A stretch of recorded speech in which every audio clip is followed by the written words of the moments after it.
Bonjour à tous, je vais donc vous présenter l'essentiel du cours du chapitre puissance. Alors la première notion que l'on va voir, c'est la notion d'écriture scientifique, on dit aussi de notation scientifique. Donc, écriture scientifique.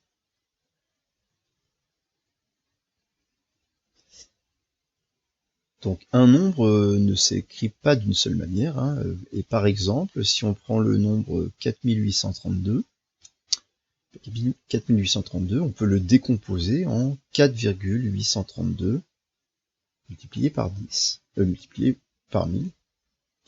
Voilà. Et 1000, on a une écriture sous la forme d'une puissance, puisque 1000 c'est égal à 10 puissance 3, donc on peut écrire ce nombre-là, 4,832 multiplié par 10 puissance 3. C'est cette décomposition en produit, et avec un des facteurs qui est une puissance de 10, qu'on appelle une écriture scientifique. On appelle même l'écriture scientifique du nombre 4832, puisque cette écriture scientifique sera unique. Alors, quelle est la définition donc d'une écriture scientifique? Donc, c'est en fait tout nombre positif peut s'écrire sous la forme tout nombre positif peut s'écrire sous la forme, alors, petit a multiplié par 10 puissance n, avec petit a qui est un nombre réel, enfin un nombre compris entre 1 et 10, il doit être supérieur ou égal à 1 et strictement inférieur à 10. Et petit n doit être un entier relatif, positif ou négatif. Entier relatif. Voilà. Donc c'est exactement le cas de 4,832 fois 10 puissance 3. Vous voyez que 4,832, c'est un nombre qui est compris entre 1 et 10, supérieur ou égal à 1 qui est strictement inférieur à 10. Et la puissance 3, c'est bien un entier. Bien. Donc tout nombre positif peut s'écrire sous cette forme-là, et tout nombre négatif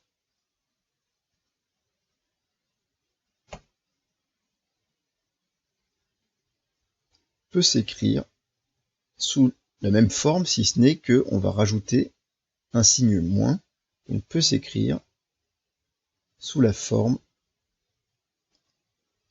moins a fois 10 puissance n. Avec, de la même manière, petit a, qui doit être un nombre compris entre 1 et 10, et petit n, un entier relatif. Alors, je n'ai pas rajouté quelque chose à l'écrit, mais je vous le dis à l'oral, c'est que j'aurais pu rajouter que tout nombre positif peut s'écrire de manière unique sous cette forme-là. Et cette écriture, qui est donc unique pour chaque nombre, s'appelle l'écriture scientifique. Voilà.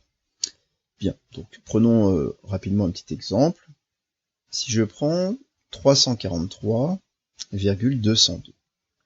Ce nombre-là n'est pas écrit sous écriture scientifique, mais on peut demander de le mettre sous écriture scientifique. Donc qu'est-ce qu'on doit faire? On va donc décomposer ce nombre-là, et en particulier, on va le décomposer en produit, puisque une écriture scientifique est un produit, mais il nous faut un nombre compris entre 1 et 10. Et donc, l'idée, c'est qu'on va donc prendre le nombre où la virgule se trouve après le premier chiffre non nul, c'est-à-dire 3,43202. Mais on est d'accord que cette égalité, elle est fausse. Pourtant, j'ai bien réussi à écrire déjà la première partie de mon écriture scientifique. Et évidemment, pour que cette égalité soit juste, il me faut multiplier ce nombre-là. Et donc, puisque finalement, ma virgule a été décalée de 2 rangs, 343,202, on sait que c'est 3,43202 multiplié par 100. Et 100, on peut l'écrire sous la forme d'une puissance de 10, puisque 100, ça s'écrit 10 puissance 2. Voilà donc l'écriture scientifique de ce nombre. Prenons un deuxième exemple.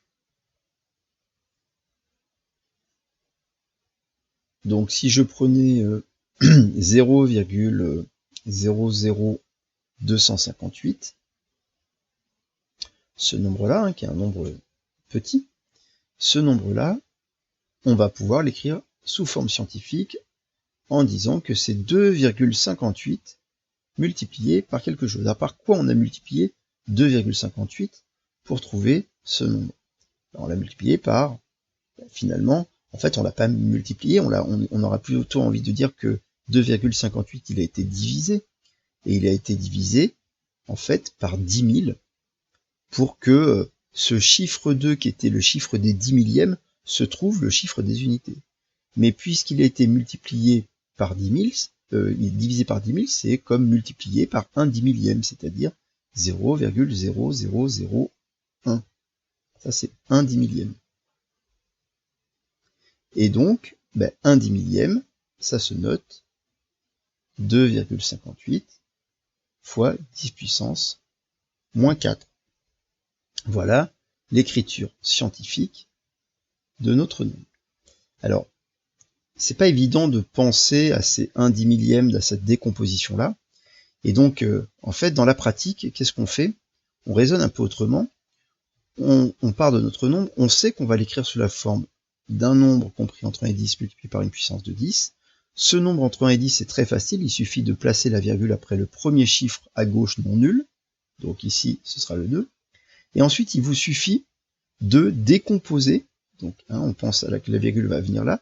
Et ensuite, il suffit de compter le nombre de décalage de votre virgule. Donc, 1, 2, 3, 4. Le fait qu'elle est décalée, on l'ait décalée finalement de sa position à la position finale de 4 rangs. On a fait 4 petits changements.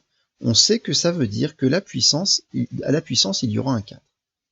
Et ensuite, pour savoir si c'est un plus ou un moins, au lieu d'apprendre que si je décale vers la gauche ou vers la droite, etc., ça va donner un plus ou un moins, je vous le déconseille parce que, en fait, vous vous trompez. Il vaut mieux réfléchir en termes d'ordre de grandeur. C'est-à-dire qu'en fait, dans l'ordre, si je reprends, vous écrivez, donc vous partez de votre nombre ici, vous écrivez que c'est 2,58 fois 10 puissance quelque chose, vous comptez le nombre de décalages, 4 décalages, et donc on met puissance 4. Et ensuite on réfléchit. 10 puissance 4, c'est 10 000. 2 fois 10 000, est-ce que là on a c'est 20 000, est-ce qu'on a quelque chose de l'ordre de 20 000? Pas du tout, c'est un nombre très petit ça, et donc ça ne peut pas être 10 puissance 4, donc c'est 10 puissance moins 4.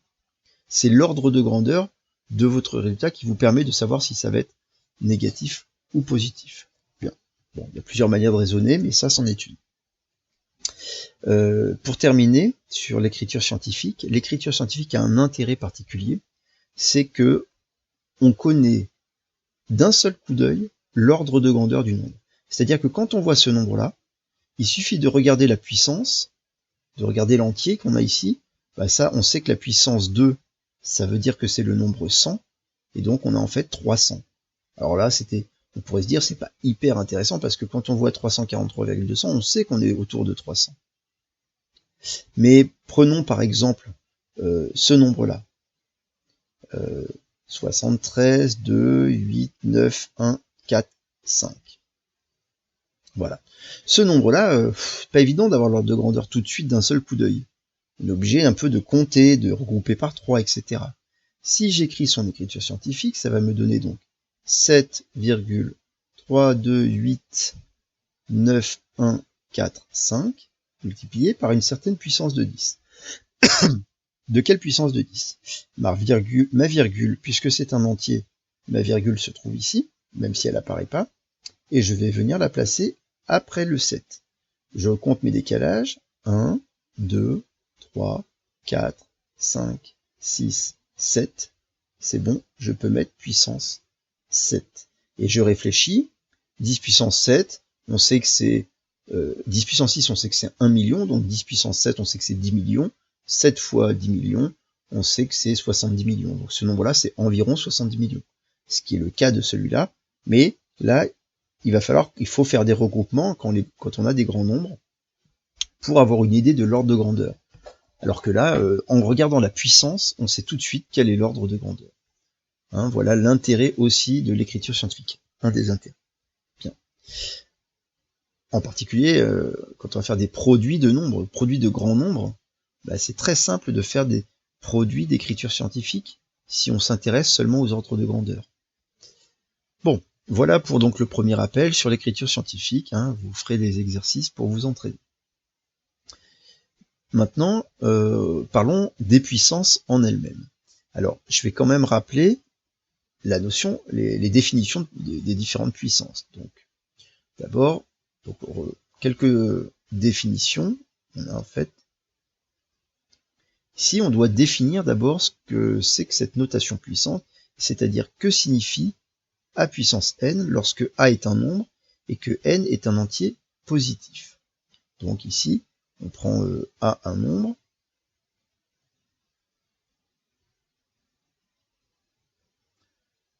décimal, un nombre entier.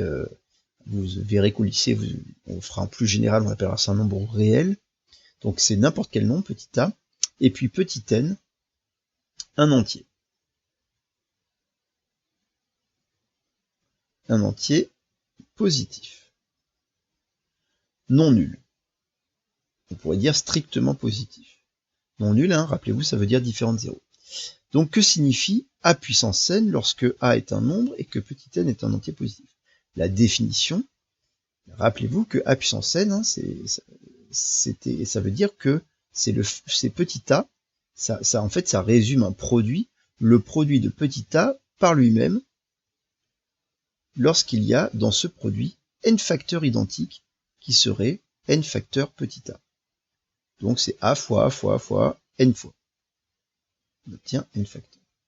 C'est ça, une puissance. C'est donc une notation qui permet finalement de simplifier un petit peu une écriture, comme ça on a plusieurs facteurs et plusieurs fois le même facteur dans un produit. Bien. Et ça nous définit que quand la puissance est positive. Qu'est-ce qu'on a fait pour définir une puissance négative? Et en fait, ça part du fait qu'on va définir ce que raconte a puissance moins n. Comme n est un entier positif, ok, on va donc définir ce que c'est que a avec une puissance négative, autrement dit, hein, quand la puissance est égale à moins n. Alors a puissance moins n, c'est une notation, une écriture pour dire l'inverse de a à la puissance n. C'est-à-dire 1 sur a à la puissance n, qui est donc l'inverse de a à la puissance n. Donc quand vous voyez une puissance négative, ça signifie en fait un inverse, ça raconte une histoire de division.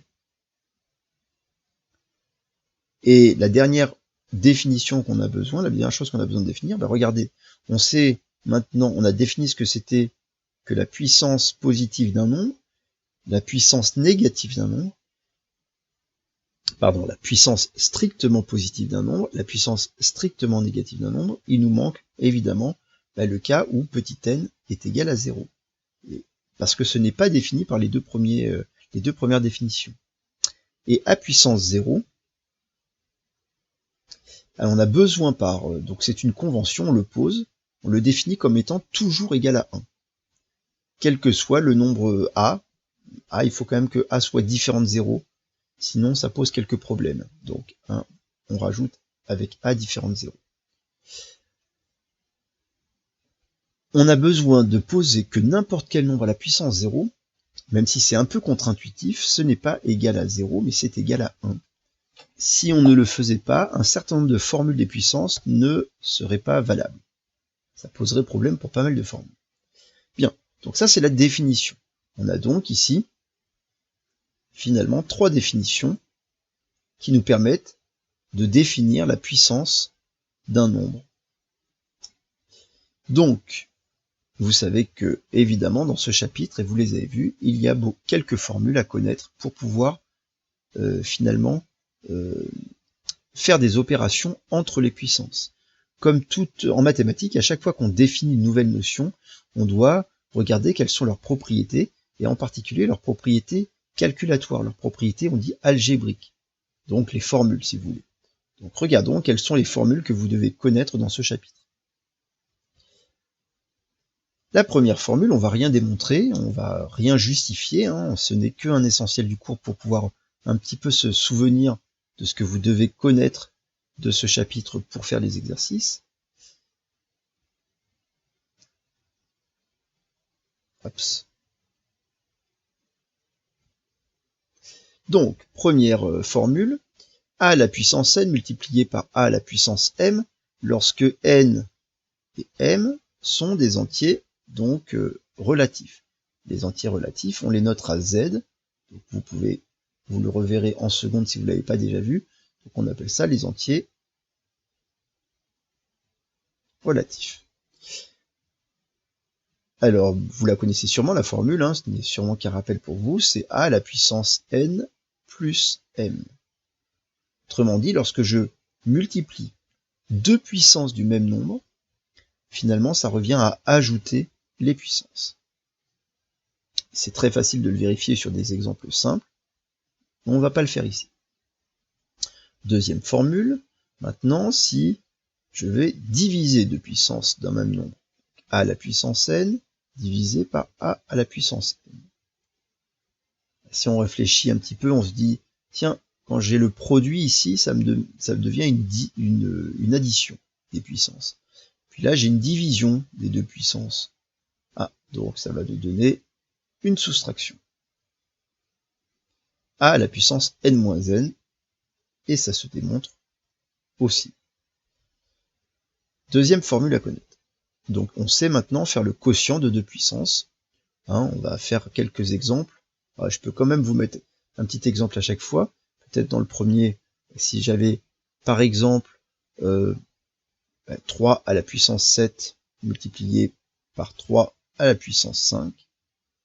Donc ce sera égal à 3 à la puissance 7 plus 5, c'est-à-dire 3 à la puissance 12. Voilà.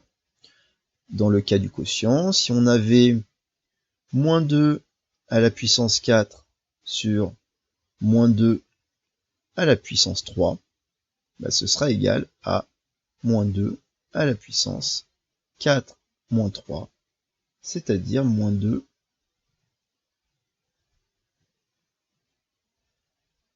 à la puissance 1. Alors on peut préciser évidemment que tout nombre à la puissance 1 est égal à lui-même. A à la puissance 1, ça vaut toujours petit a. Hein, qui est une évidence, mais c'est important aussi de le voir. Et de le voir d'ailleurs, c'est une égalité, donc hein, n'oubliez pas que ça se lit dans les deux sens, ça veut dire que tout nombre peut être vu comme une puissance, comme la puissance 1 de lui-même. Alors, on a nos deux formules, on sait maintenant multiplier deux puissances, on sait faire le quotient de deux puissances du même nombre.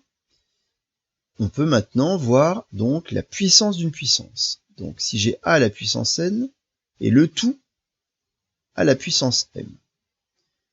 Et donc, vous savez que ça donne a à la puissance n fois m. C'est-à-dire on va multiplier les puissances entre elles.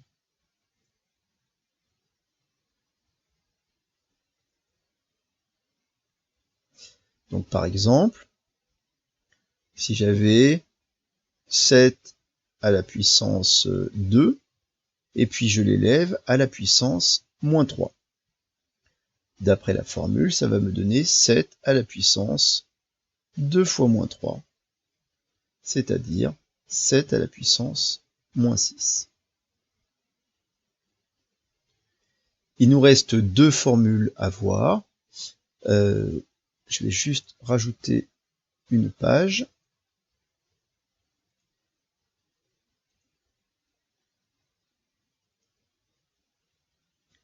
Donc, il nous reste à voir donc des formules sont un peu différentes. Celles-ci se ressemblent.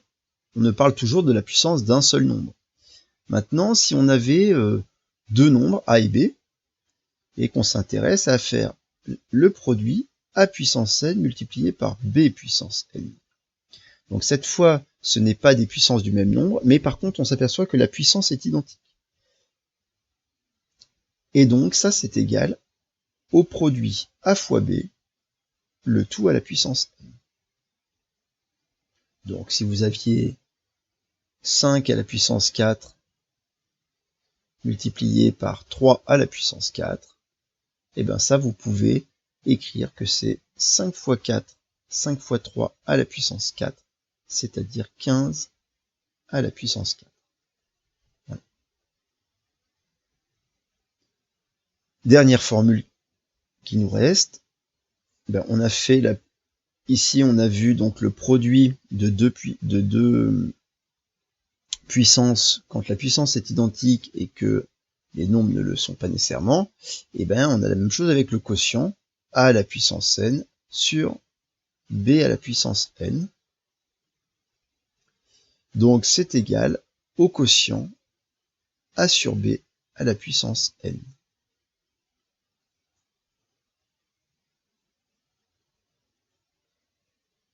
Alors pour la première, cette formule-là, on pouvait dire que finalement le produit des puissances, c'était égal à la puissance du produit. Pour cette formule-là, on peut dire que le quotient des puissances est égal à la puissance du quotient. Mais attention, ça ne fonctionne que si les puissances sont identiques. Donc, si j'avais 5 à la puissance 3 sur, par exemple, 10 à la puissance 3, je vais pouvoir écrire que c'est la fraction 5 dixièmes à la puissance 3. Et puisque 5 dixièmes, bah, ça se simplifie en 1 demi, on peut dire que c'est 1 demi à la puissance 3, par exemple. Voilà.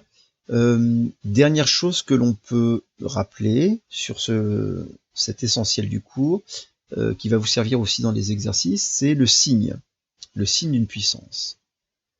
Signe de a à la puissance n.